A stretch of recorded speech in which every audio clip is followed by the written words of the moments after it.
ஐநா வரைக்கும் திமுகவுடைய மானம் கப்பல் ஏறி போச்சு. ஐநாவுல ரமேஷ் கோவிந்தசாமி அப்படிங்கிற நபர் என்ன பண்ணிருக்காரு அப்படின்னா, அங்க ஐநாவுல போயிட்டு ஏர்போர்ட் மூர்த்தி அவர்கள் மேல இந்த வழக்கு திட்டமிட்டு ஜோடிக்கப்பட்ட வழக்கு, இதை திமுக அரசும் விசிகவும் திட்டமிட்டு பண்றாங்க அப்படின்னு ஐநா வரைக்கும் கொண்டு போய் பேசியிருக்காரு. மீண்டும் திங்கட்கிழமை அவர் பேசினதுக்கான அத்தாட்சிகளை என்ன பண்ணுவாங்க அப்படின்னா, நம்ம எழுத்து வடிவமாக நம்ம பெறுவோம். அந்த எழுத்து வடிவமாக திங்கட்கிழமை ஐநாவில் நமக்கு கொடுப்பாங்க.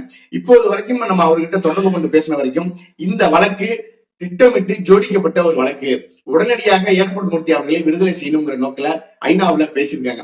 அப்போ என்னன்னா, ஐநா வரைக்கும் திமுகவுடைய மானம் கப்பல் ஏறி போச்சு, திமுக திட்டமிட்டு தான் ஏர்போர்ட் மூர்த்தி அவர்கள் மேல வழக்கு பதிவு பண்ணிருக்கு அப்படின்னு இதுல வெட்ட வெளிச்சமாக தெரிகிறது.